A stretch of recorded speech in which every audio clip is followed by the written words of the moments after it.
MeMonster. Chapter 291. Last night's attack on the Lord's mansion caused a commotion in Lupitan. Most of the guards, who hadn't even realized there was an infiltration, were ousted and replaced by smarter, stronger monsters sent by higher authorities. The incident was so significant that Monster King Orden even sent a personal letter to Pleron, offering words of encouragement and praising her prompt countermeasures.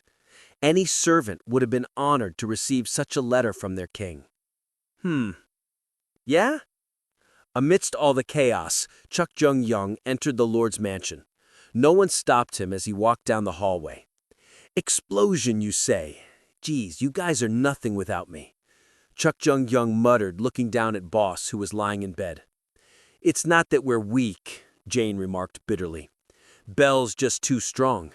The public considered either Cheju Chol or Henkis the strongest man of the present era, but that was only because they didn't know about the relationship between Bell and Shin Myung Chol, who was revered as the strongest hero in history. Anyway, this guy is pretty good at writing. His servant probably wrote it for him, don't you think? Jane gave a small smile as she read Orden's letter. At the time of the explosion, Jane had lost consciousness momentarily, but her disguise remained intact. It wasn't just because she was farthest from the impact, but also because her gift wasn't easily cancelled. Jane put Orden's letter away and transformed back into Pleron. She was quite fond of the ice wings she could control freely. "You're calm." In contrast to Jane's carefree demeanor, Chuck Jung-young looked discontented. "So, are you looking for Bell?" "Of course. Everyone thinks Bell is the terrorist. I told them Bell came alone. I even fluttered my wings for her authenticity." Jane smiled. Pleron, the Lupitan village lord, was currently locked up in Kim Hajin's card jail, so the entire village now belonged to Jane. "I even had a composite sketch made. My monster servants will find him in no time." "Ugh." As Jane asserted with a smile, Boss suddenly made a sound. Boss! Boss, are you awake?" Chuck Jung-young and Jane looked down at Boss. She tossed and turned in discomfort before finally opening her eyes. Suddenly, Boss's upper body shot up like a spring. Boss gasped for air, and Jane approached her worriedly. "Boss, are you okay?" "Is it you, Jane?" Boss frowned at Jane, who was disguised as Pleron. "Yep, it's me." Jane untransformed her face. "I see." Boss closed her eyes and recalled everything that had happened before she lost consciousness. She quickly grasped all the events that led to their current situation. Their attack on Pleron, Bell's ambush, and Kim Hajin's abduction. She felt an unimaginable amount of rage from that last memory. Bell. With clenched teeth, Boss looked at Jane. The blood vessels in her eyes swelled with anger. "Bell, where is that bastard?" "We're looking for him." "And Hajin?" "Same goes for Hajin." At that moment, Boss's expression changed. Her face crumpled in sadness, and fear and sorrow replaced the anger in her eyes. She was truly worried for someone. Jane had never seen Boss like this before. "Don't worry. He's the type to thrive no matter where he is." Jane's attempt to comfort her didn't change Boss's expression. The situation worsened when Boss began to blame herself. Jane felt sorry for her and glanced at Chuck Jung-young. "Boss, Chuck Jung-young says he found an underground village." Chuck Jung-young flinched, and Boss raised her head to look at Jane. "Underground village?" "Yeah, it's a village made up of resistance members or something. According to Chuck Jung-young, Kim Soo-ho, Jin Se-yeon, and everyone else is there."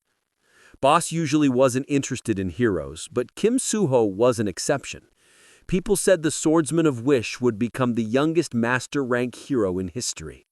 "Do you want to go visit them?" Jane asked. Boss frowned, deep in thought, but now was the time to grasp at any straws. "Yes."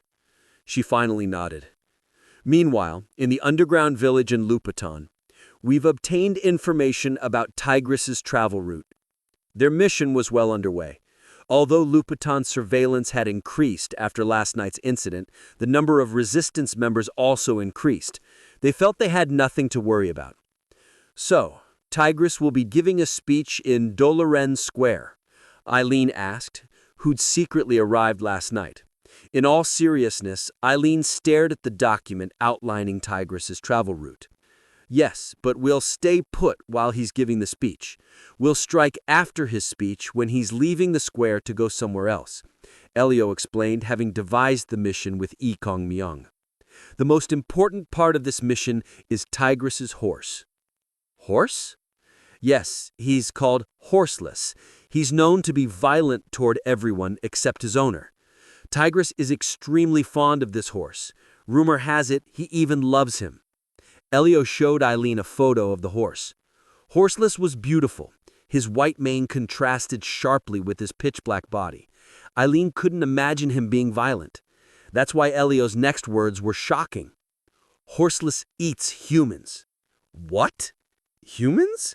Yes, he consumes them, quite literally. Elio showed her more photos. In them, Horseless was chewing on a human arm. Tigress watched contentedly in the background. That's nuts. Tigress rides Horseless wherever he goes. And? Even among the monsters, General Tigress is notorious for his temper. He pretends to be kind and generous, but he's actually very violent and cruel. He can't hold back his anger. Ah, I see where you're going with this. Eileen was still confused, but Jin Seon nodded in agreement. You're planning to kill Horseless. Yes, that's right. If Horseless dies, Tigress will lose his temper, for sure. Tigress is known to slay his own comrades when things go awry. So, can you imagine what he'll do when he sees his horse murdered before his eyes? He'll go mad to the point he can't tell right from wrong. Tigress will go on a rampage, destroying anything in his path. When he finishes killing all his guards, that's when we jump in to annihilate him. This was the best-case scenario Elio and Ikong Myung had come up with. That sounds like a good plan. Leave Horseless to me then, Jin Seon said. Elio nodded at her remark. For the divine archer, killing a horse would be a simple task. Then I'll take on Tigress, Kim Soo-ho announced suddenly. He looked around the village hall with a serious expression. Eileen frowned. Hey, I'm the commander, not you. And no one person is in charge of Tigress. We'll all together. You know he's invincible unless we fight him at close quarters. You've all seen the video from the Chinese government. Through the video, Kim Soo-ho had witnessed all the heinous crimes Tigress committed. Tigress killed countless civilians and heroes for pleasure. He didn't even flinch during a massacre that would go down in history. Kim Soo-ho could neither understand nor forgive such evil deeds. Please let me take him on. Kim Soo-ho was determined. The Sword Saint wished to cut down Tigress's madness. Eileen stared at Kim Soo-ho for a while, then nodded. Okay, fine, but only because it's better to minimize the number of heroes in a mission. But I'll be watching you, and will intervene as soon as things get out of hand. Thank you. Kim Soo-ho nodded with a big smile. It was then. Kwang! Suddenly, the door of the village hall burst open, and the high-rank hero, Se-young-ji, rushed inside. Commander Eileen, the chameleon troop is here! What? Please come on out. Where? Over there. Se-young-ji pointed at the entrance of the village. 3 people were there indeed, but Black Lotus wasn't one of them. Eileen tilted her head in confusion as the chameleon troop's boss stopped in front of her. What happened? Eileen asked. Boss opened her mouth to answer, but stopped when she sensed a certain gaze on her. She looked at the owner of the gaze. That woman. What? That woman? That woman was not supposed to be here. She was the bait to lure Belle in. It was Jin Sai-hook. Jin Sai-hook shuddered when her gaze met Boss's. Boss moved immediately, without a moment's hesitation. As she watched Boss charge toward her like a ray of light, Jin Sai-hook smiled leisurely. I'm used to things like this now. She'd been beaten up too many times to be surprised. She gracefully emitted her magic power to form a barrier around herself, preparing for the impact. Crack! But Boss's punch easily pierced through her barrier. Wah! The punch landed on Jin Sai-hook's right cheek. Whoosh! Jin Sai-hook flew and slammed against a wall. England, Boreland Forest. Meanwhile, despite all the commotion in Africa, Evandel, Hajin, and Rachel arrived at a forest in England along with Hajin. Wow! They were in a rank 1 danger zone called Boreland Forest. Evandel, do you remember what you need to do first in order to establish a personal domain? Hajin asked inside a forest full of monsters above high intermediate rank. Evandel, in her training uniform, thought for a moment before shouting, "You have to grasp the nature within the domain." You're wrong. Hajin shook her head. Evandel was confused but soon tried another answer.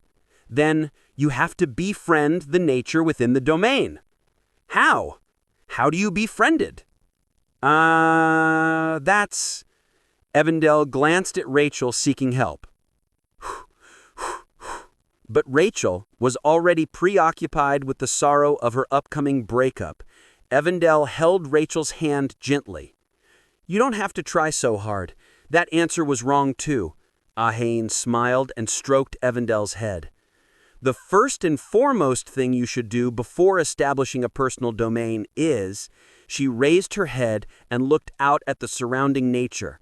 The grass, trees, and streams were all full of magic power. This land would make an excellent magician's domain. Buying the land. Of course, children were oblivious to such adult interests. Evandel blinked a few times in confusion. First, you have to make this land legally yours. Even magicians need to abide by the law, after all. Then... But there's no need to worry about that, Evandel. Hajin twisted her words again. Evandel frowned slightly. From here to there, all the land has already been purchased by Kim Hajin. Evandel's eyebrows wiggled. Hajin beamed. Though to be precise, this land wasn't purchased by Kim Hajin, it was purchased with Kim Hajin's money. So far, Kim Hajin had paid her a total of 40 billion won for Evandel's lessons. With it, she had purchased this land in Kim Hajin's name.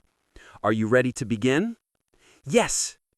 Evandel nodded with a big smile. Good. Now don't hold back and summon your spirit beasts. Whew.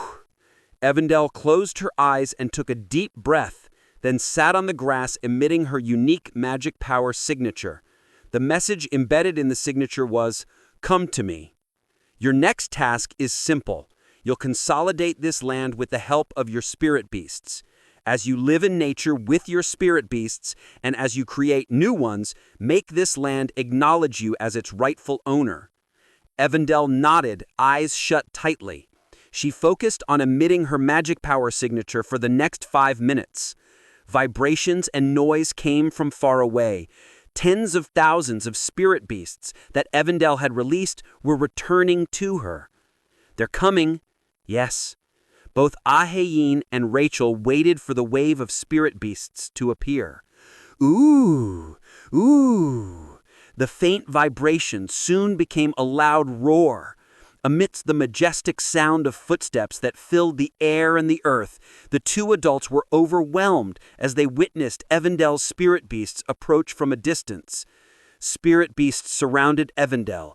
Rabbits, lions, tigers, horses, hippopotamuses, wolves, countless spirit beasts formed a giant circle around her.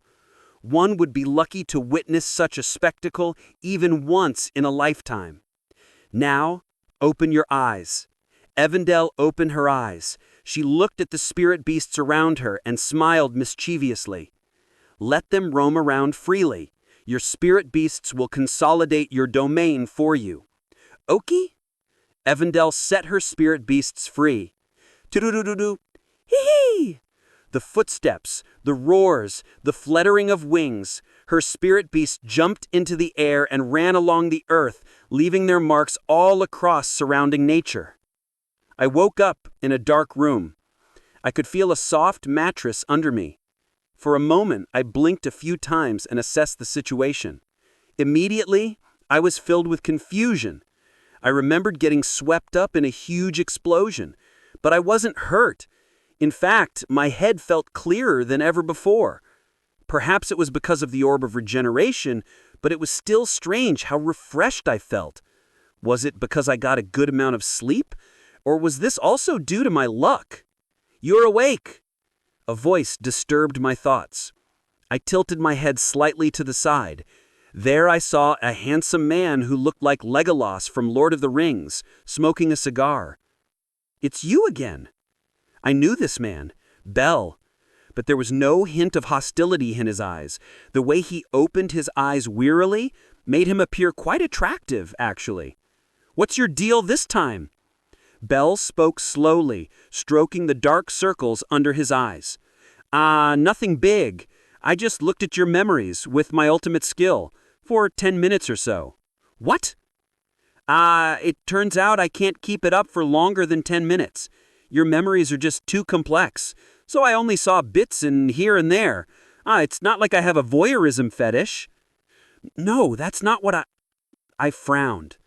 I had killed Bell once in the Tower of Wish. I still clearly remember how I fired my gun into his head. Therefore, it was impossible for him to have an ultimate skill. "Didn't I kill you once in the Tower of Wish?"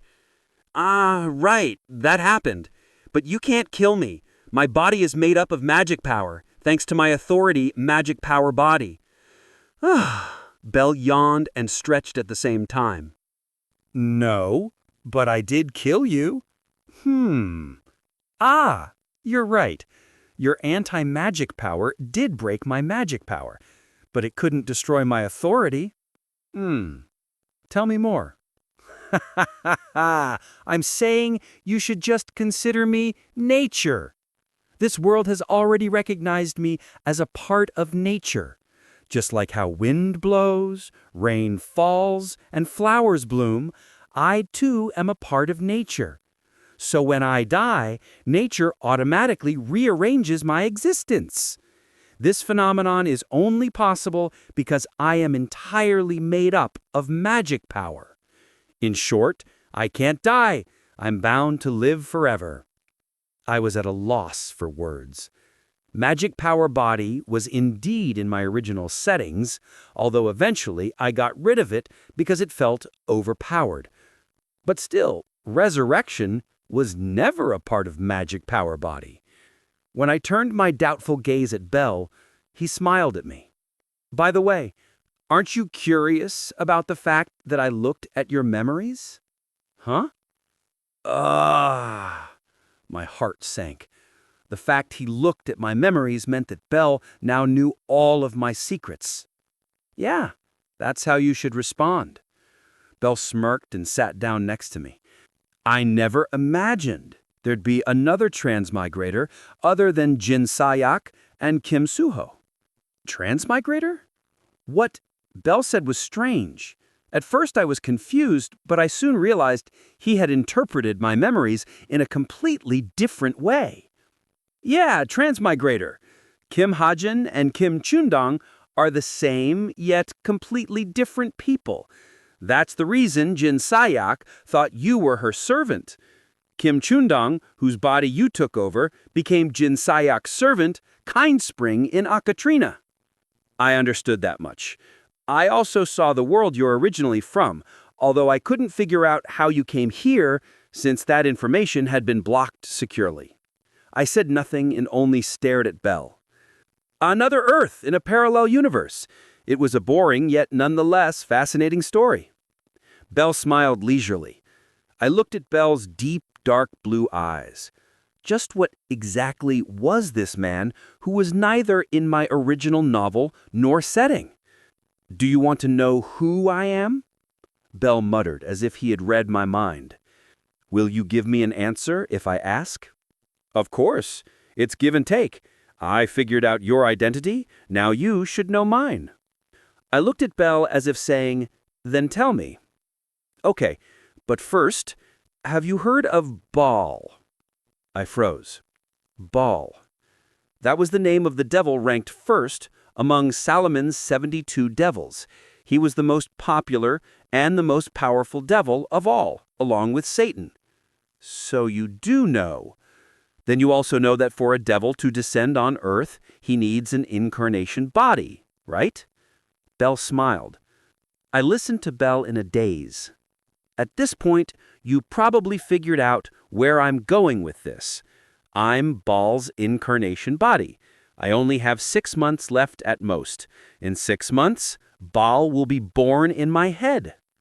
It was a sudden, shocking declaration. So what? Belle frowned slightly at my nonchalant reaction. So what? I said I'm Baal. When I become Baal, the world is doomed. You'll never be able to kill me. And what? Still, I was calm. The reason was simple. I knew I was here as the result of the accumulation of luck that happened during the explosion, and I could still see the sentence, "This is a momentary misfortune that will lead to the best ending." In short, this meeting with Belle was the result of the purest luck.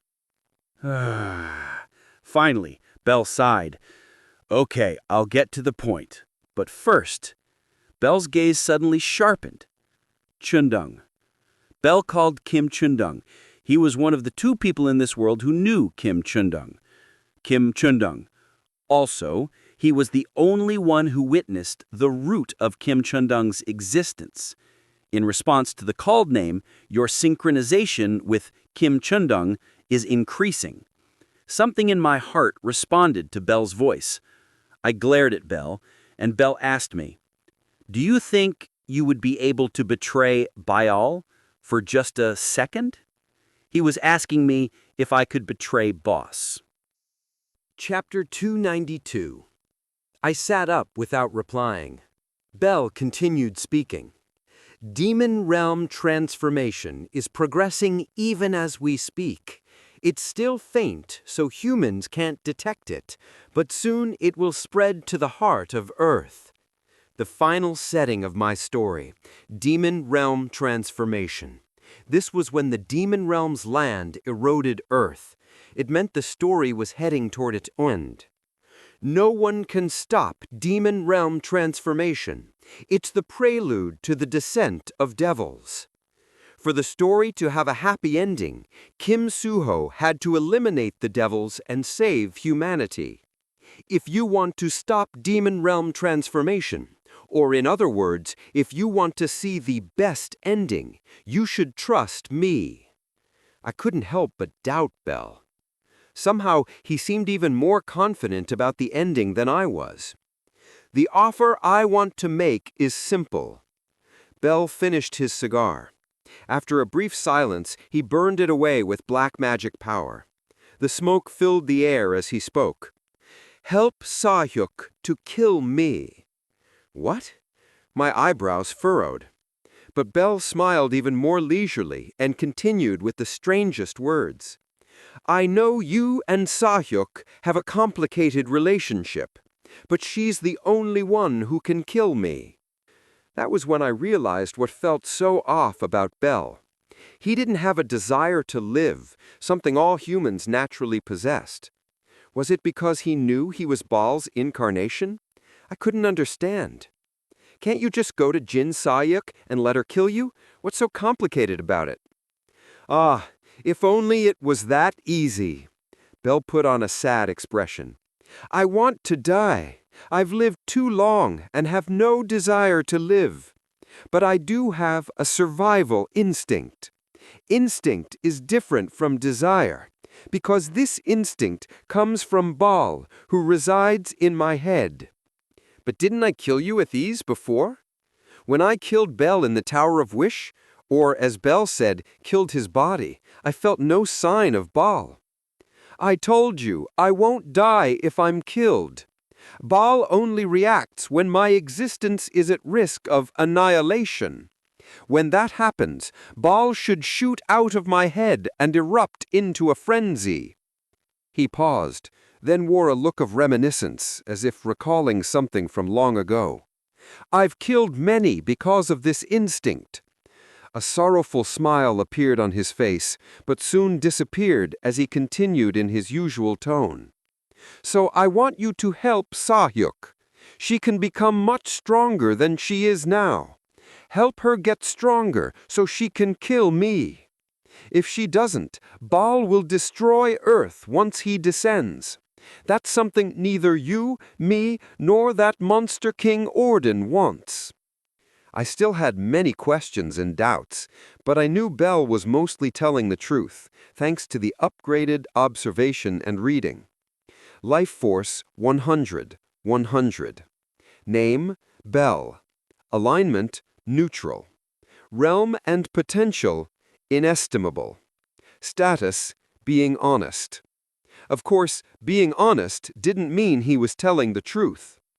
I changed the topic before digging deeper. What do you mean by betraying boss? Oh, Buell? Bell grinned. If you can find a way not to betray her, then you don't have to. But, Bell's expression turned serious, I doubt she'll accept the fact that you're cooperating with me. Buell resents me for killing Yeonjun. Yeonjun? Another name I didn't know? I frowned. And who's Yeonjun? Oh, that's the Chameleon Troop's previous boss. Buell didn't tell you, huh?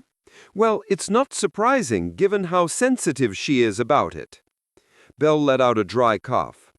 Anyway, I told Buell she would end up betraying you for Yeonjun. I didn't know things would turn out this way, but it kind of makes sense, doesn't it? Ha ha. Bell shrugged and acted cute.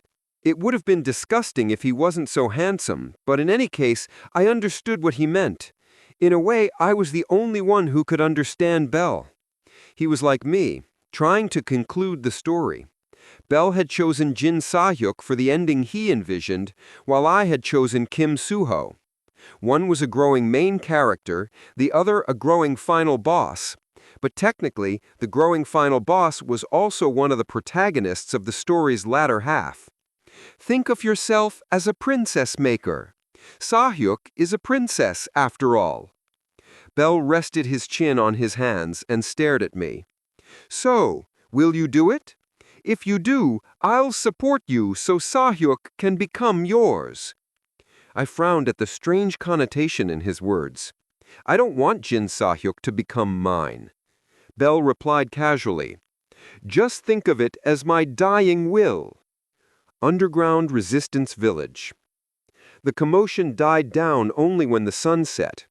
Chuck Jung-gyung and Eileen calmed the Chameleon Troop's boss, who had suddenly gone berserk, and Jin Sahyuk shuddered at the unjust treatment she received. I'm going. Although the heroes present prevented a full-out fight, Jin Sahyuk decided to leave the village with hurt feelings. She had no reason to stay since Bell ran away. Here, take this. Kim Soo-ho was the only one who came to see her off. He handed her a bag filled with bento boxes and other dry food that could last 2 weeks. Jin Sahyuk stared at Kim Soo-ho unhappily, but took the bag anyway. She knew how important food was from her last experience. Sorry, I tried to do something about it, but we're allied with the Chameleon Troop for now, so... Chameleon Troop. Jin Sahyuk turned around with the bag under her arm. Don't trust them. They're worse than me. She grabbed the ladder to the surface. Kim Soo-ho watched her climb. Eventually, he couldn't help but shout, Oi! Jin Sahyuk turned around. As Kim Soo-ho once served her as a knight, he had complicated feelings. Didn't you come for me? You're just going to leave without fighting me? Jin Sahyuk stared at him blankly, then let out a small snicker. Bastard, did you develop a crush on me? That was it. She didn't say anything else and disappeared up the ladder. Whew. Kim Soo-ho still had mixed feelings. He had settled his past, but Jin Sahyuk was still bound by it.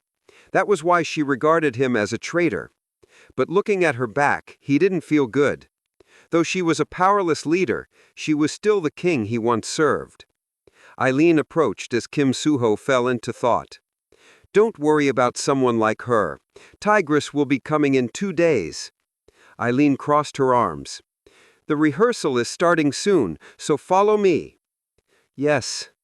Kim Suho nodded and slowly turned around, trudging toward the village hall with Eileen. 2 days later, in Deloran Square, at the heart of Lupaton. "I will say this again. We will be victorious." Both humans and humanoid monsters gathered at Deloran Square, where Tigris's roar rang out and his speech ended with loud applause. "Great, Lupaton is satisfactory." Tigris nodded contentedly and walked down from the podium. "Lord Tigris, Lord Tigris." An ant humanoid monster approached him. "Village Lord Plairon would like to invite you to a banquet." "No need. She should be satisfied seeing my face here. I don't want to waste any more time. Rather than that, where's Horseless?" "Ah, Lord Horseless is enjoying a nap at the moment." Tigris's secretary addressed Horseless with respect. He knew dozens of humanoid monsters who were beheaded for addressing Horseless casually. "We've been quite busy lately, so he must be tired. Thankfully, tomorrow is the last day." Tigris headed to the mansion where Horseless was sleeping. Following him were 66 Rank 1 humanoid monsters, all elites equivalent to high-rank Grade 1 heroes. There he is." Tigris arrived at the well-decorated stable built just for Horseless, full of beautiful and rare plants and flowers. "Horseless!" Horseless instantly reacted to Tigris's voice. "Hing!" "Ha ha ha! You wanted to see me too." Tigris embraced Horseless, who ran into his arms. They had only been apart for 4 hours, yet acted as if reunited after years. As Tigris stroked Horseless's mane, he suddenly heard Horseless's whisper. Tigris froze for a moment, then nodded. "Oi, did you feed this child?" Tigris asked the human in charge of the stable. "Yes, we served him the best food available." "And what was that?" That's... The human didn't answer, but Tigris wasn't expecting one. He immediately crushed the human's head, turning it to pulp. "Fool." Tigris glanced at the corpse, then hopped on Horseless. Horseless greeted his owner happily. "Make sure to prepare proper meat in the next village. Otherwise, you will be the next to die." Tigris's solemn warning made all his servants bow. "Let's go." Horseless's clear galloping rang out as Tigris marched forward. Lucaton's residents applauded, and Tigris left the village content. "I can't get used to seeing humans all happy. If it wasn't for King Orden, don't you think so?" Tigris grumbled as he left the village. "Yes, I am always amazed by Tigris's patience and virtue." The Ed secretary eagerly played along. The group headed to their next destination and soon reached a vast wilderness. Tigris yawned, sounding more like a roar. "What villages are left?" "Krian and Lauren. Krian is a low-rank village and Lauren is a mid-rank." Just as the ant secretary recited their itinerary, an arrow-like object flashed in the sky. Bang! A huge wind pressure swallowed the surrounding air. It came from Tigris's punch as he tried to eliminate the object targeting Horseless. However, the divine archer's arrow wasn't so easily broken. It multiplied like a spider web and assaulted Tigris and Horseless. Whoosh! Jin Seon's magic arrow bound Tigris's arm, then pierced Horseless's heart. Tigris fell forward. He landed safely, but Horseless did not. With his heart destroyed by a fatal arrow, Horseless fell helplessly. When Tigris saw Horseless, his thoughts stopped. He ran up in a daze, moving only by instinct. Horseless gasped for air, looking at his beloved owner, letting out his final breaths. But soon his breathing stopped. The horse died with its eyes open. Tigris stared at his beloved horse, frozen. He felt like he was dreaming. Everything felt surreal, and his brain refused to accept reality. What? The ant secretary slowly approached Tigris, seeing only his trembling back. Lord The ant secretary couldn't finish. Tigris roared, his voice full of rage and madness. He stood up and glared at his servants. His tearful eyes had lost focus. Drowning in rage, Tigris turned into a beast acting on pure instinct to destroy. Meanwhile, Jin Sayuk walked deeper into Africa. She had come to find Belle, but now had another goal: training to become stronger. Jin Sayuk felt she had been too lazy lately. She felt especially powerless after fighting the so-called boss of the chameleon troop. She walked through Africa, chasing the scent Belle left behind.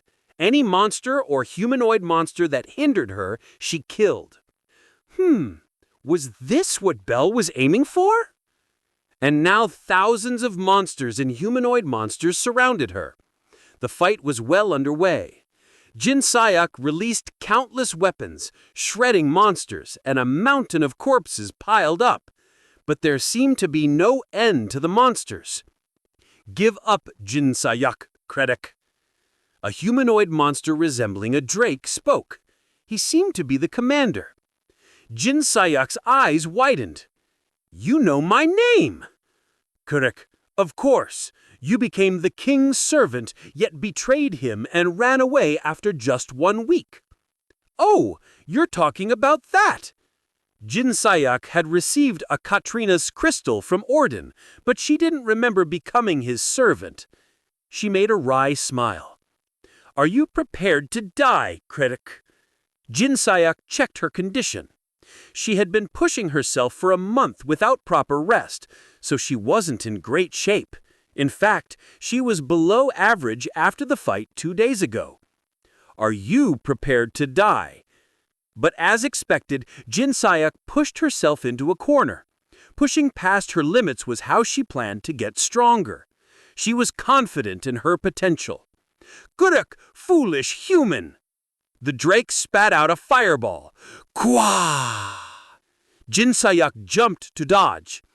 But flying monsters quickly charged. She manipulated the air current and strangled them. "How do you lot breed so quickly?" The attacks continued. Jin Sayuk had limited magic power, but escaping never crossed her mind. The endless fight left her with numerous scars. Her bleeding never ceased. Her armor was torn and her hair was cut. Overcoming the situation seemed impossible, as things only got worse. Then, as Jin Sayuk continued her solitary battle, "Kredek, die, traitor!" A sharrow struck the drake's throat, then shot up and pierced his head. "Kredek!" The drake died, but the mysterious arrow was just beginning. Chwa! 5 black arrows flew through the sky, drawing black traces and moving like autonomous birds.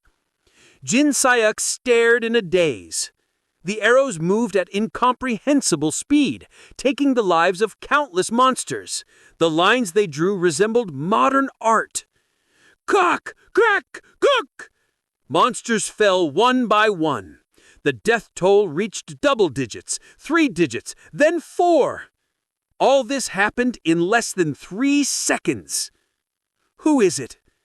When Jin Sayuk asked, the owner of the arrows revealed himself without hesitation. "Over here."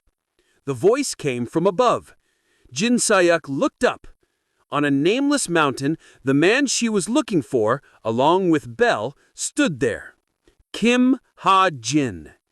Jin Sayuk furrowed her brows. Kim Hajin spoke without expression. "Come up." "What?" Kim Hajin explained to the confused Jin Sayuk. For the next 6 months, he knocked another arrow on his bow. This one was pure white, clearly contrasting with the previous black arrows. As Jin Sayuk didn't know its identity, it was the mythical level 11 Athena's moonlight arrow. I'll be by your side. Kim Hajin finished, but Jin Se-hyuk didn't understand for a long time. 3 seconds? 5? Once the words sank in, her eyes widened, and Kim Hajin let go of his bowstring. Kwaa! Athena's moonlight arrow, infused with Stigma's magic power, erupted with a huge, pure current and shot toward the army of monsters. Chapter 293.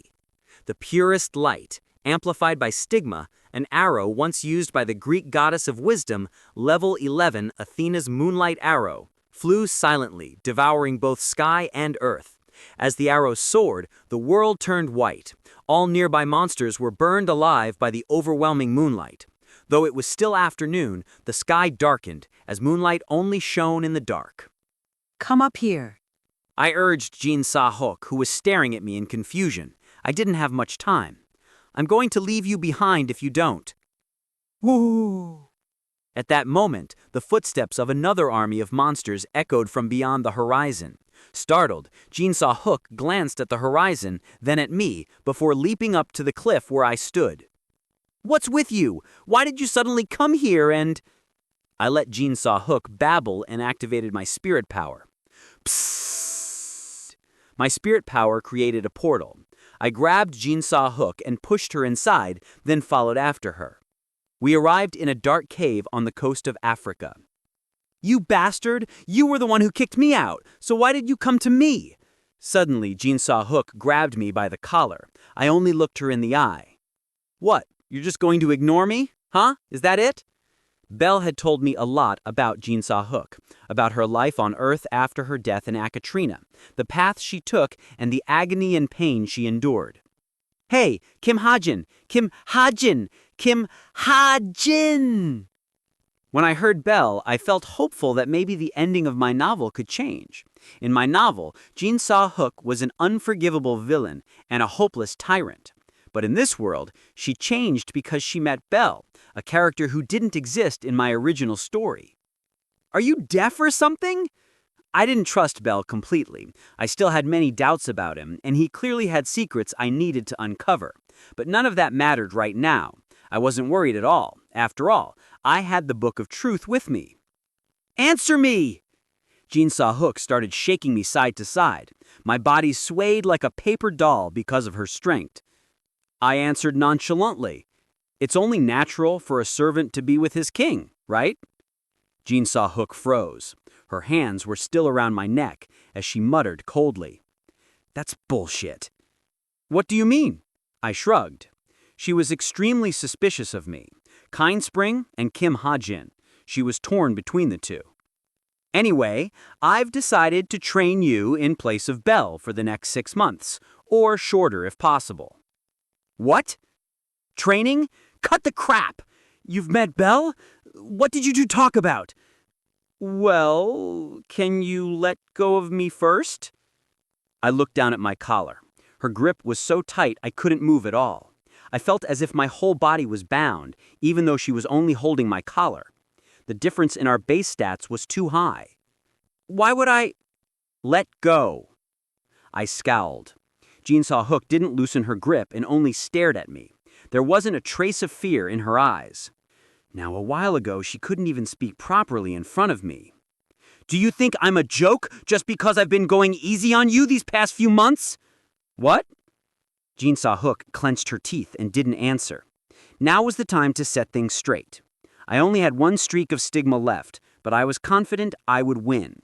As long as I had fate, I would never lose to Jin Se-hyuk. Let go of me before I count to 3. I held up 3 fingers. 1, 2, I folded 2 of them. 3, and then the last. But Jin Se-hyuk's hands were still around my collar. She smirked. Just come at me, you bastard! You think I'll be scared of you forever? I activated fate immediately. All my stats increased by 300%, and the sensation of absolute power filled my body. This time, fate included pinnacle rank instant acceleration from the Black Lotus uniform. My blood rushed, and my speed increased as the world slowed almost to a stop. Meanwhile, Jin Se-hyuk was... Yow! I punched Jin-saw Hook in the stomach. Her eyes widened and she coughed blood at the moment of impact. Jin-saw Hook slowly pulled back, clutching her stomach, probably in the process of being flung backward. I grabbed her shoulder and kicked her in the pit of her stomach. Tears flowed from her eyes, but she countered with reality manipulation. Chwa! A sharp blade of magic power left a scar on my cheek. Huh? Oh wow. As expected of Jin-saw Hook, I couldn't let my guard down even in my fate state. I acknowledged her strength and proceeded to beat the crap out of Jin-saw Hook in earnest. It only took Tigris 3 minutes to annihilate his guards.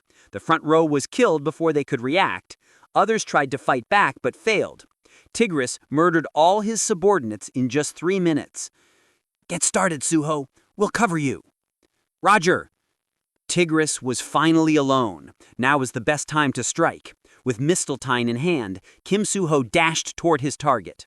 Before Kim Suho could get close, Tigris swung his fist.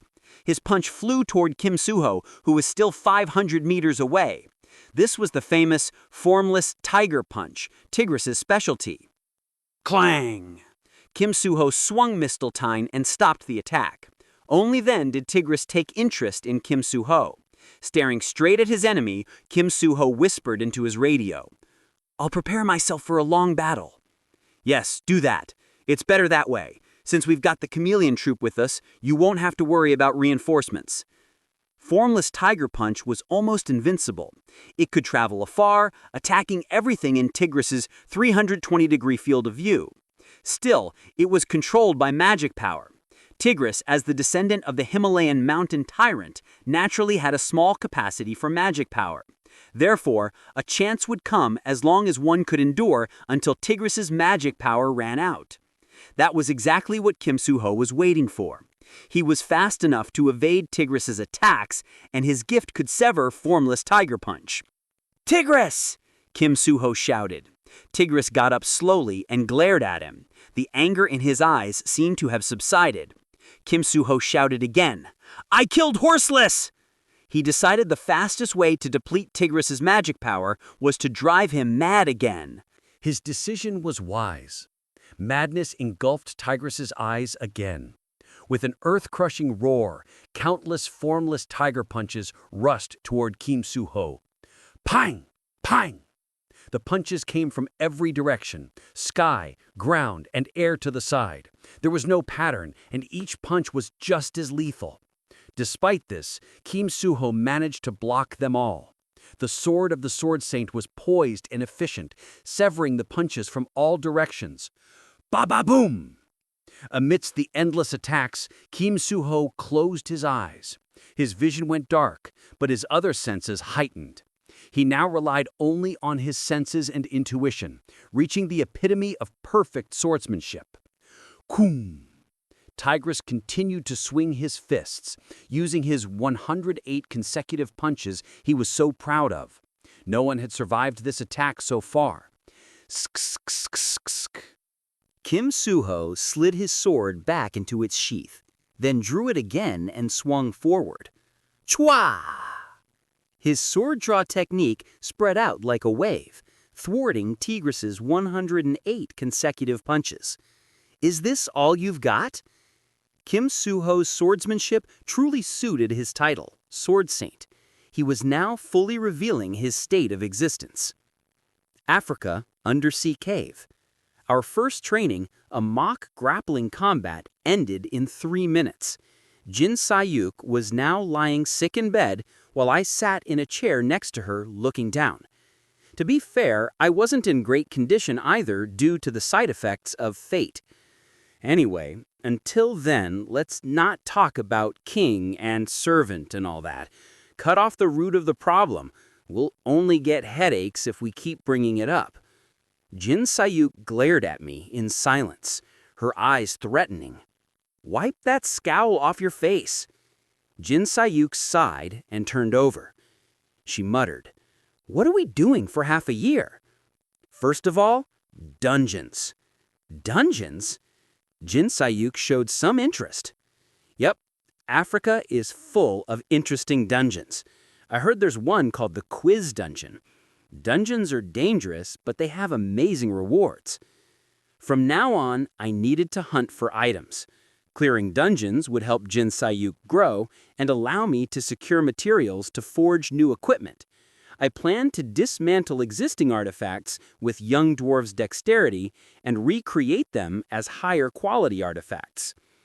"So you know where those dungeons are?" Jin Sayuk asked flatly. "I do." I opened the Book of Truth and turned the pages, trying to remember the dungeon locations. Suddenly, I remembered the name Belle had mentioned, Yi Yun-jun, the former boss of the Chameleon Troupe. "What are you looking at? Show me." Jin Sayuk seemed intrigued by my serious expression, but I closed the Book of Truth and returned it into stigma, then looked at her. What? What is it this time?" Jin Sayuk flinched, slightly intimidated by my gaze. "Hey, do you know Yi Yun-jun?" I thought she might know him. However, no. "I guess you wouldn't remember other people's names. You're too busy being snotty. There you go with your insult again, you bastard. Stop calling me names." I put my hand over Jin Sayuk's head. She began to tremble in fear, reacting to the earlier incident. "For now, let's just eat in peace." I went to the fridge in the corner of the cave and took out some ingredients. Beef, green onions, garlic, chives, rice, cooking wine. Then something crossed my mind, and I turned on my smartwatch. Maybe I'll ask Yu Jin-hyuk. He's still active after all. And while I was at it, I might as well send a text to Boss and let her know I was okay. Belle told me I would have no choice but to betray a boss, but my thoughts were different. Yeah, let's do that. First, I sent a text to Boss. Having returned to his shelter, Belle let out a sigh. He was shrouded in complete darkness, without even a speck of light. Such living conditions were unsuitable for a human, but he had no choice as this place was a sanctuary deep in the sea. So the Chameleon Troupe arrived at the underground village. Rumi probably escaped. Did Kim Hajin meet Jin Sayuk as I planned? Many thoughts tangled in his head. Belle drew up the blinds and sat at a small table. The light of the deep sea came through the window. It was still close to darkness, but Belle felt a little comfort from the dim light. A faint murmur. Belle poured tea into a teacup as he turned toward the sound. "Are you awake?" There was no answer, but a disapproving sigh announced someone's presence. Belle smiled and took a sip of tea. "Why don't you have some tea too? I brought it from the tower." Belle had spent an entire day talking to Kim Ha-jin, revealing his most secretive plans. But there was one thing he kept hidden: the existence of a certain man. The sigh grew louder. Belle called his name. Yun-jun? He was loved and treasured by some, loathed by many others. He was known to have died long ago, but he resurrected after a long sleep. What? Yun-jun answered reluctantly, glancing at the window, visibly uncomfortable. "Would you like some tea?" Yun-jun's eyebrows wriggled into a frown. His brown eyes sharpened, making his expression more firm. "No." How do you feel then? It hasn't been long since you woke up?" 3 months are long enough." Yun-jun got up from his bed. Creak, creak. He limped with one leg as he walked toward the chair facing Belle. "Did you have some time to think about what I said?" "Thinking is difficult now. I can't keep my thoughts running for long." He sounded rigid and stern. The way he spoke resembled Buell, as he was the originator of that tone. "That's why I said you shouldn't stay in here for too long. 10 years was enough." Yun-jun woke up from his long sleep just 3 months ago, but the actual time he spent sleeping was dozens of times longer. There was nothing else I could do. My entire body was ruined, and I didn't want to wake up in that state. Sure. More importantly, aren't you going to meet Buell? Buell was very attached to Jun the last time Belle checked, but a lot of time had passed and Belle wasn't sure if Buell still felt the same way. Why would I meet Buell? Jun gave a small smile and shook his head. Belle looked at his smile and the way his iconic dimples appeared. Once, Belle had thought Jun's smile captured the purest form of evil, the same mischievousness and innocence as a child. She's doing fine without me. One could tell Jun was proud of Buell from his smile. But he wasn't proud of her as a person. Rather, his smile displayed the pride of a swordsman looking at his sword. So you're not going to see her ever? I'll see her when the time is right. Don't rush me. Buell still didn't, and probably never will, know that the man who pushed her into despair was Jun. Buell, the salvation you received from Jun was nothing but a deception. Belle sighed as he thought of her. So, what do you plan on doing from now on, Jun? I'll take some time to recover, then go after Che-Ju Chol. A long time ago, the man who destroyed Jun wasn't Belle, but Che-Ju Chol. The truth had been buried by Che-Ju Chol's deceitful schemes.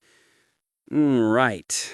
I knew the man sitting in front of me was a real monster, but I had grown too used to his friend to see him for what he truly was. So Belle smiled and put his hand on top of Jun's head. First things first, you should really get your hair trimmed. Hair?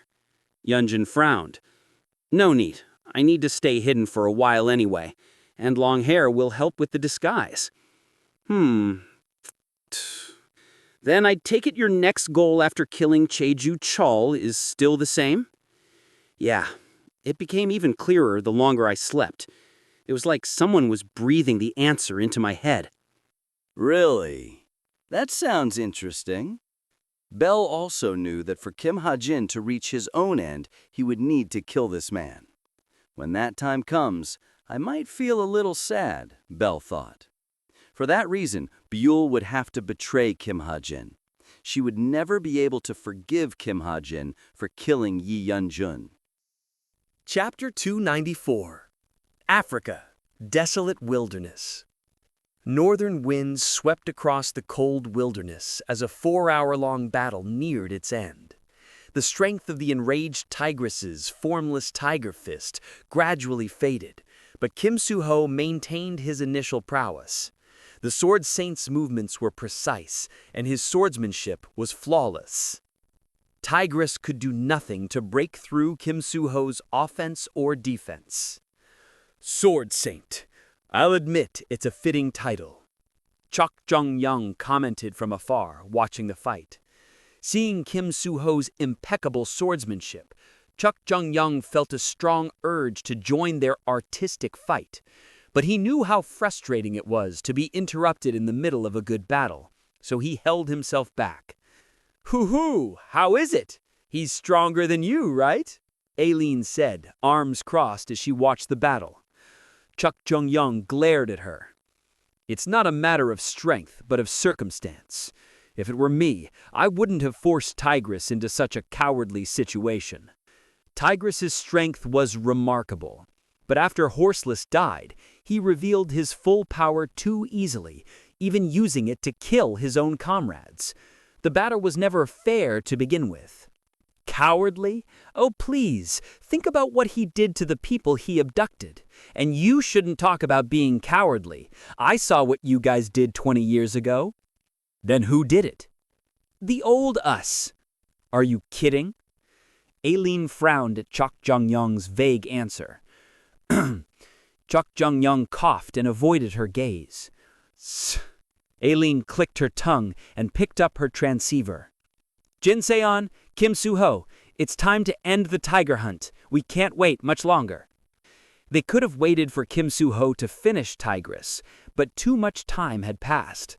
Although the chameleon troop had taken over Lupiton and was preventing information from leaking, there was a limit to how long they could remain hidden. Yes, understood. Jinseon replied. Immediately, Aileen formed a spear with her magic power. Jin Se-yan, about 3 kilometers away, knocked an arrow. This is a tiger-killing spear. Using spirit speech, Aileen infused a special attribute into the spear. She stroked the shaft of the magic spear and murmured softly, as if caring for a child. It displays great power against the tiger race. A single hit paralyzes the target, making it the most feared object of all tigers. She carefully used spirit speech, while Chok Jong-yong looked at her in disgust.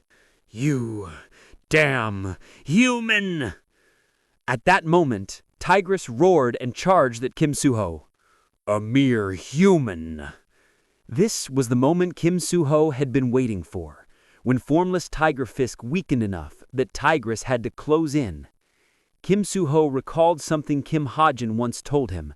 A mountain tyrant's vital point was a blue mark on the heel of its hind leg.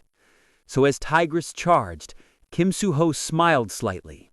Even though Tigress had evolved into a humanoid monster, he hadn't overcome his weak point. In fact, mountain tyrants likely didn't even know their vital point was just a mark on their heel. Huh! Kim Soo-ho thrust Mistletoe forward. Tigress grabbed Mistletoe, unsuspecting, and Kim Soo-ho struck Tigress's heel with his sword's scabbard. Tigress's legs went numb. Aileen and Jin Se-yan seized the opening. Tigress couldn't dodge. Crack! A spear and an arrow pierced Tigress's heart and stomach, inflicting fatal wounds. Still, Tigress refused to let go of Mistletoe. "You coward! My horseless!" Tigress glared at Kim Soo-ho furious, but Kim Soo-ho stood firm, meeting Tigress's eyes. "If that horse was so important to you, you should know. The people you killed were important to others too." "Shut your mouth. A mere human dares to..." Kim Soo-ho infused magic power into Mistletoe. A brilliant light rose from the sword saint's blade as Tigress clenched his fists. "Ugh! And..." Two roars clashed and echoed. The sword saint's sword and the tyrant's fist collided. A burst of magic power dyed the sky and earth. The clash shook the world, and the shockwaves spread in all directions. The battle ended. Kim Soo-ho sighed and looked up at Tigress. He was no longer breathing, Mistletoe piercing his heart. Yet Tigress's eyes remained open, glaring at Kim Soo-ho with madness as he forced out his last words. "Humans, I will curse you, even in death." At that moment, Mistletoe activated its effect. By destroying Tigress's heart, it absorbed a portion of Tigress's gift.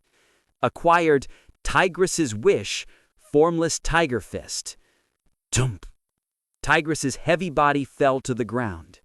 When you activate Mistletoe's formless Tiger Fist, your close-range attacks will also cause long-range attacks. Kim Soo-ho sheathed Mistletoe. A light breeze ruffled his hair.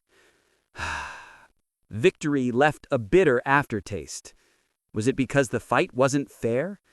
But this was a subjugation, not a duel. There was nothing he could have done. At the same time, Kim Soo-ho wondered if he really had the right to punish humanoid monsters. It was strange. He had killed countless monsters without guilt, and the only difference between a monster and a humanoid monster was that the latter could think and speak. With complicated thoughts, Kim Soo-ho gazed into Tigress's eyes. Africa, a nameless dungeon. Jin Se-yak and I arrived at a nameless dungeon. According to the Book of Truth, it was the Basilisk Dungeon with puzzles and quizzes. "This is a dungeon?" Jin Se-yak looked around with a scowl. "It's a bit odd." I probably had the same expression. This place felt more like an arcade than a dungeon. To describe it in detail, all sorts of games were displayed on a black background. Looks like it's a stage-type dungeon. We probably have to clear each game. I examined the games while activating observation and reading. Quiz game 1, 2, 3, 4. Test your intelligence. The numbers represent the level of difficulty. Puzzle game 1, 2, 3, 4. Test your creativity. The numbers represent the level of difficulty. Clearing all games lets you enter the final stage, Basilisk and Fight. How are we supposed to do this? Wait, I started the quiz game. Ding ding, the quiz game starts. Ah, geez, that surprised me. A robotic voice rang from the ceiling, and Jinsayak jumped. Say something before you do anything weird. Shut up and follow me. What's happening? The quiz game began with a riddle. What fire becomes when it dies? Why the ice cream died? Most were laughably easy, but the catch was that the riddles were in ancient runic language. Of course, I had no trouble translating. Sapphire, because it's cold, scarecrow, almond. Jinsayak furrowed her brow at me. I gave her a simple explanation. I'm smart. What? That doesn't make sense. Even in Akatarina, runic languages... Jinsayak stopped and glared at me suspiciously. She was starting to realize I wasn't Kim Chung-dong. In any case, I focused on solving the quizzes and puzzles, finishing all of them in 30 minutes. You cleared all quizzes and puzzles. You will now be moved to the basilisk stage. Do-do-do. A secret passage opened with a rumble. Beyond it, a purple world spread out. The sky was purple, the land crimson, and the basilisk and its spider underlings were black. You be the tank, I'll support you from the back. What? Do you know what kind of monster a basilisk is? Of course. Basilisks were monsters I created in my original setting. A half-snake, half-dragon with sharp fangs, skin tougher than any chi reinforcement, and eyes that shot petrifying waves. The basilisk was a high-rank to pinnacle-rank monster, and its spider underlings were all high intermediate rank. But I knew the basilisk's fatal weak point. Trust me and protect me. That's all you have to do. Listen to me, you bastard. Basilisks were calamity-level monsters even in Akatrina. A single one needed hundreds of knights to take down. I'll do more than what hundreds of knights can do, so just do as I say. I transformed the Desert Eagle into a machine gun. I had thousands of bullets, and the gun fired at 2,000 RPM. The basilisk's flaw was its defense, a flaw in the setting. Basilisk's skin reduces 90% of physical damage received and 99% of magical damage received. Reducing damage by 90% meant 10% still went through. Since it didn't reduce a flat value like other monsters' defenses, it was the perfect target for my machine gun. As long as I kept attacking, it would die eventually. Just in case, I also knew about its vital point under its jaw. No, if you're going to do this, do it by yourself. No, you're coming with me. For the record, Jinsayuk's attacks were all magical, so she was extremely incompatible with the basilisk. That's why she was reluctant. You... Do. I started firing. The basilisk, not yet aware of us, quickly charged over. Jinsayuk cursed. You son of a bitch! Korea! Damn it! The secret passage closed, trapping us inside. Jinsayuk had no choice but to fight. Move fast. Think about all the good equipment we can make from its corpse. A basilisk's skin and fangs are excellent for equipment, and its flesh, eyes, and heart can be used for medicine. The dungeon should also give a good reward for clearing it. That's why I was excited about this dungeon. You bastard! Jinsayuk released her magic power with reality manipulation, and I kept firing. Do. Hundreds of bullets first eliminated the spider underlings, then targeted the basilisk. Kriya! The enraged basilisk breathed green, venomous flames. Thankfully, Jinsayuk handled the defense. Whoop! Jinsayuk extinguished the breath by isolating its path from reality. I don't know what you're up to, but finish it quickly, Jinsayuk shouted. I didn't reply and kept firing. Do. It felt like I was de-stressing in a real arcade game. Korea, North Pyongan Province, Silver Essential Hospital. 3 p.m. Korea, Yu Yan-ha rushed to Silver Essential Hospital after an emergency call. Chairman Yu-ha, about this? It's fine.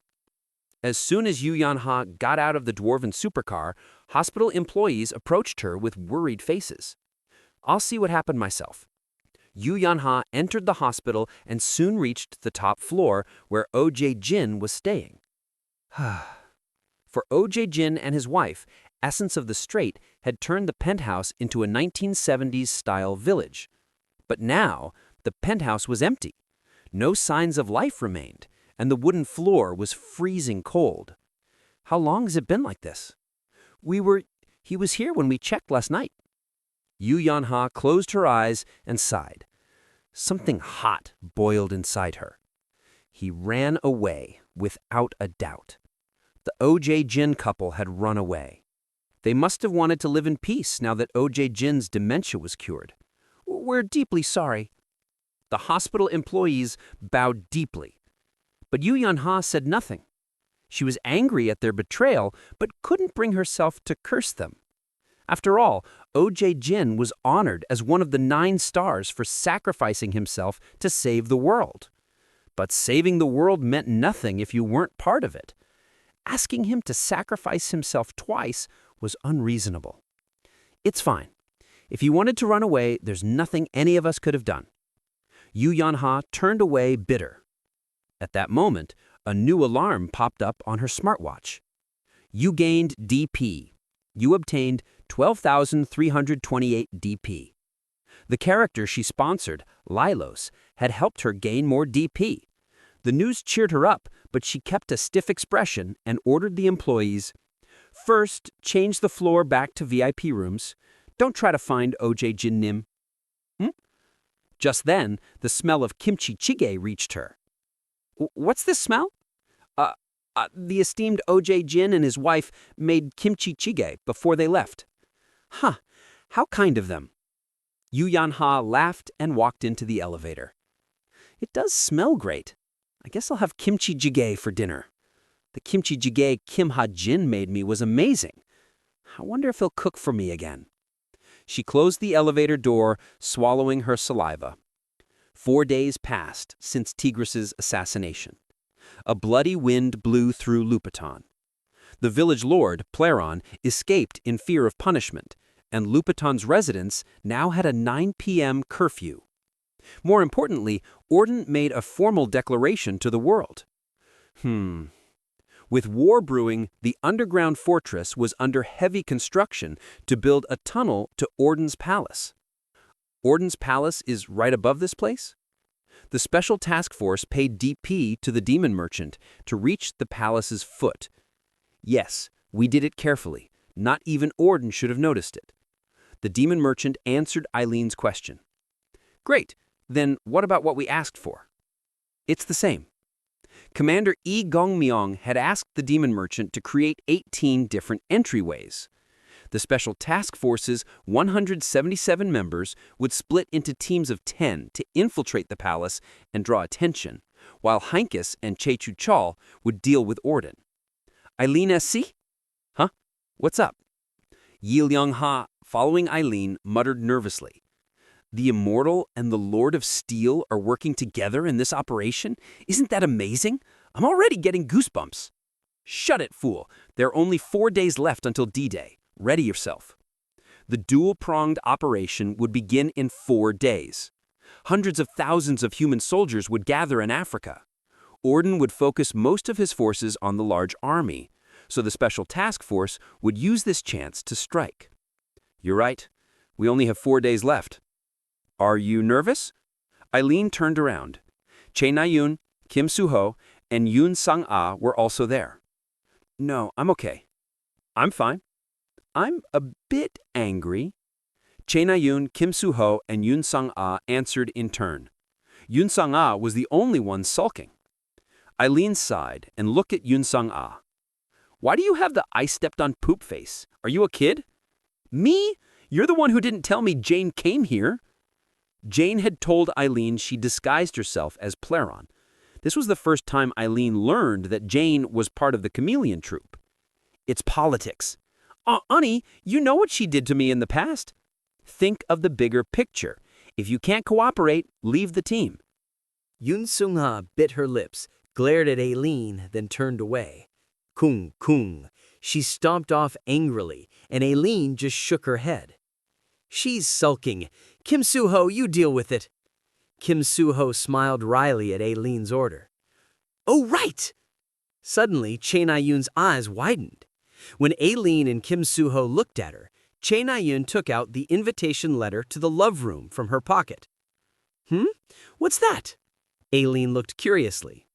This, you see, Chae Na-yoon wanted to use it before the mission. Since she might die, she didn't want to go without knowing who Extra 7 was. Well, it's nothing. But Chae Na-yoon knew this was a top-secret mission. She wasn't foolish enough to bring an outsider in. Plus, since Extra 7 told her to call him only in critical danger, she decided to save it for then. What? So boring, Aileen frowned. Kim Soo-ho, who knew the item's effect, placed his hand on Chae Na-yoon's head. Ah, what are you doing? Don't get over yourself. Chae Na-yoon tried to push his hand off. Why? Do that to Sung-ah Unyi, not me. Kuhum, why do you guys keep mentioning guild leader Yoon Sung-ah? Kim Soo-ho coughed, face flushed. Anyway, you guys should leave too. Same for you, Yi Young-ha. I have something to do. Aileen shooed them away. Chae Na-yoon, Kim Soo-ho, and Yi Young-ha left, and the tunnel grew silent. Whew, only 4 days remained until the humanoid monster annihilation mission. This tunnel will be concealed perfectly so that no one can discover it. Aileen added spirit speech to the tunnel. Chapter 295. A magic bullet was crafted from tempered steel and condensed magic power. The destructive force of a single magic bullet, sold by Essential Armory for 100 million won, was equivalent to a steel sword wielded by a low intermediate rank hero. I could further strengthen it to the level of a high intermediate or even low high rank by enhancing the bullet with the random consolidation system and combining it with the Desert Eagle and Aether. But not Jin Sai-hook. Her attacks relied on magic power, so she couldn't inflict any physical damage on her opponents. She could, however, alter physical laws, like overturning the ground with her magic. Basilisk's skin reduces physical damage by 90% and magic damage by 99%. Basilisk's fang shatters magic by directly biting it. Basilisk's mystic eyes, gaze of deceleration, slows the speed of magic power circulating in the target's blood. These effects completely nullified magic and magic power. Another name for the basilisk was the Scourge of Magicians. But I thought I could win easily. As I said before, as long as I kept hitting its vital points, I believed it would eventually collapse. Fuck! Of course, it turned out to be harder than I thought. Again, this was all because of the co-author. Can't believe I wasted 3 whole days in this shithole. Currently, we were hiding in a cave to escape the basilisk. Jin Sai-hook's cry echoed in my ear. Without a word, I leaned against the cave wall and glanced at her. Jin Sai-hook kept yelling, but occasionally shuddered in fear that the basilisk might have heard her. Kohum? As our current situation showed, the basilisk wasn't as easy a target as I thought.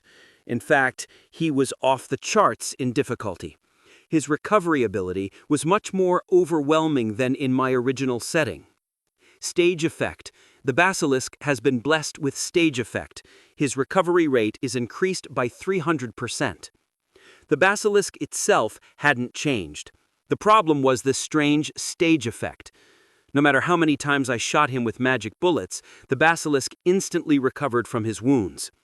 What was worse, the only way to clear this dungeon was to defeat the basilisk. We were stuck here until we killed it. Running away wasn't an option. "Why don't you say something?" Jin Sai-hook hissed. I spoke. "This is actually good." My voice sounded surprisingly calm. Speechless, Jin Sai-hook stared at me.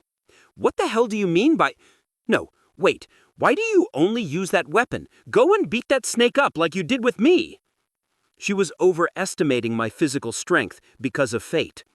Contrary to her belief, I couldn't just go around beating everyone up at will. No. Why not? Certain conditions had to be met before I could register a new target for fate. With Jinsai Hook, the condition was exchange dialogues at least 30 times. But as expected, such a powerful, unique skill, the condition became harder to meet the more it was used. The condition for registering a second target was exchange dialogues at least 50 times, including self-introductions. Obviously, there was no way for me to achieve that. I'm your trainer, not someone who clears dungeons for you. So, I just offered her an excuse. What the fuck? A look of despair crossed Jinsai Hook's face. With a sigh, she dropped to the ground. Time passed slowly in the dark, silent cave. I began searching for ways to clear this stage with observation and reading. Growl. Suddenly, I heard a rumbling of an empty stomach. I looked at Jinsai Hook. She had her eyes closed, deep in thought. Hey, are you hungry? Jinsai Hook opened her eyes slowly. No.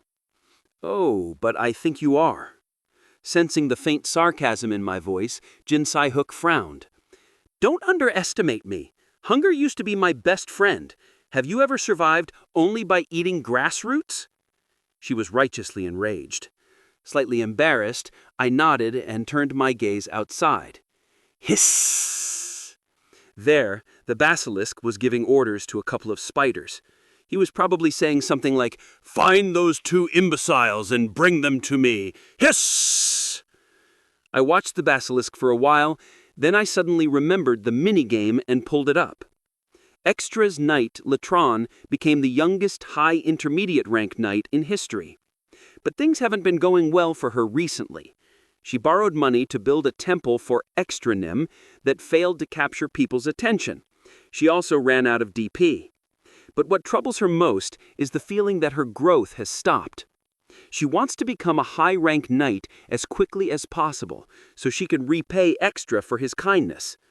Ever since she stopped receiving donations, other knights insisted that her sponsor abandoned her. But Latron still believes that if she tries hard enough, Extra would reach out to her one day and tell her, "You did well. Keep it up." She feels like she could do anything to hear those words. What the hell? Why is she so nice? I had been so busy that I left her alone for almost 2 months, which equaled 2 years in her world. Yet she built a temple in my name.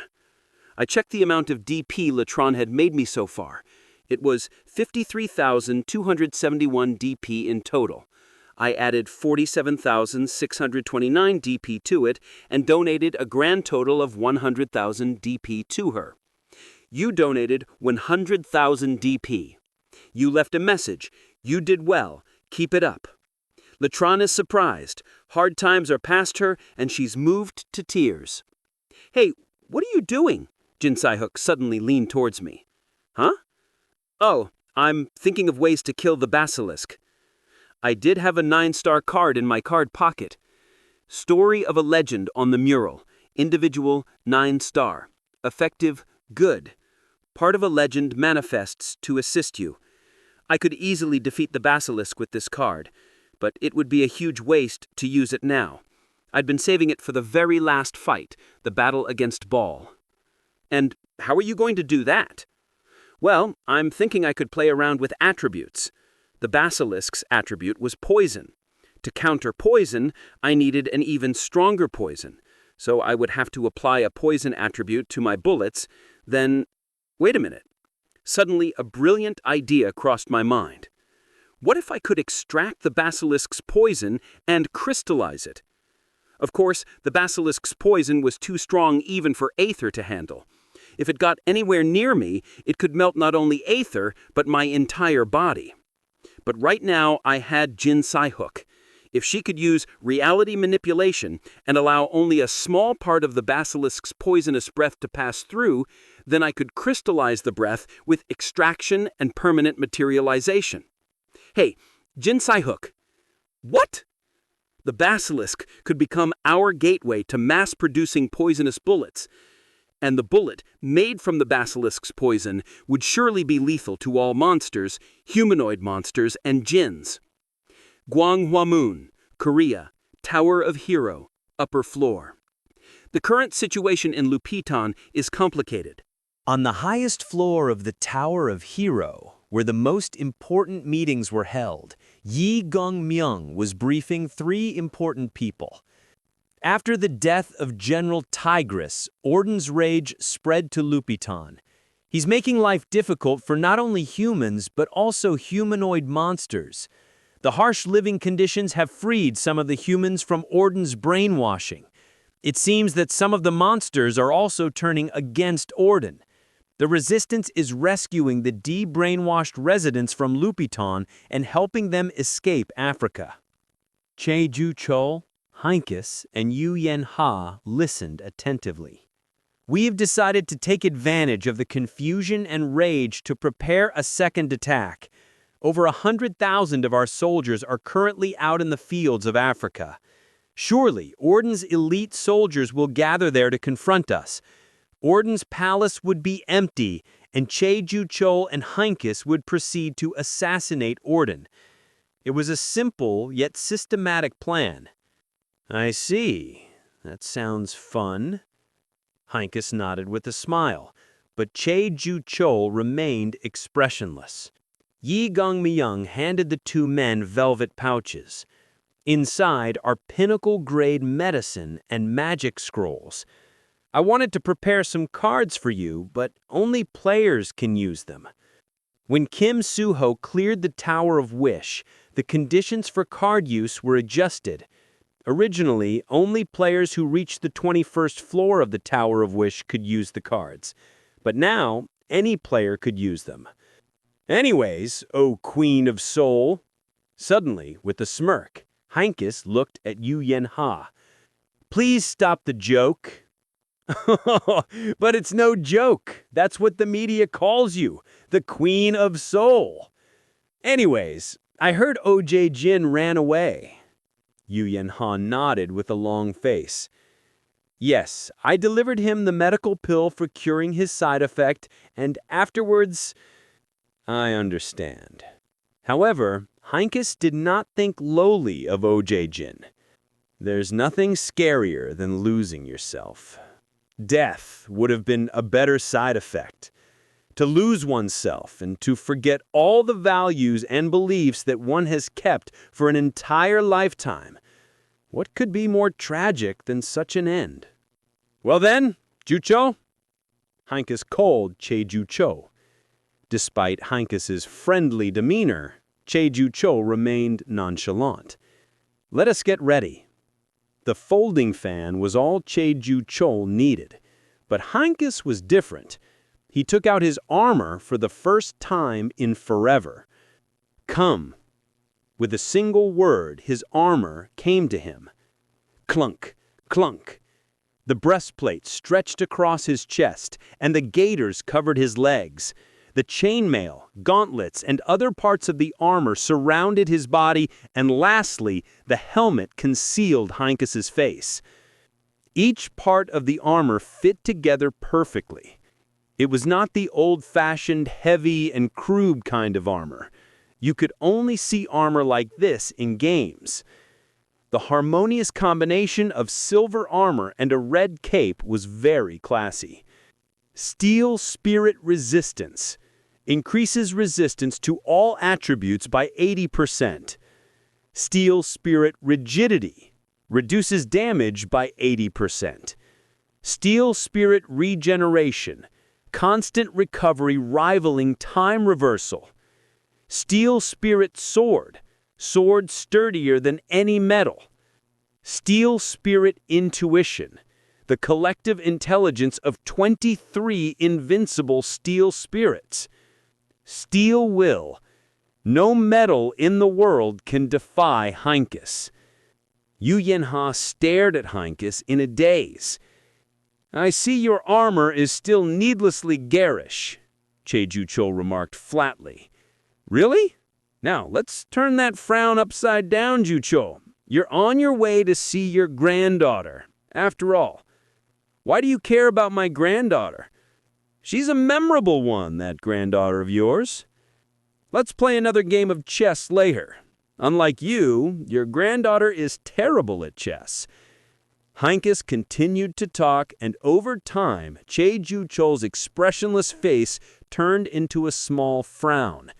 Heinkus liked the change in his friend's expression. Underground fortress in Africa. Amid a tense atmosphere, all 177 members of the Special Task Force gathered in the plaza of the fortress. Everyone, the entire coalition's forces have gathered here in Africa. The final operation they had been waiting for was about to commence. I believe we're ready.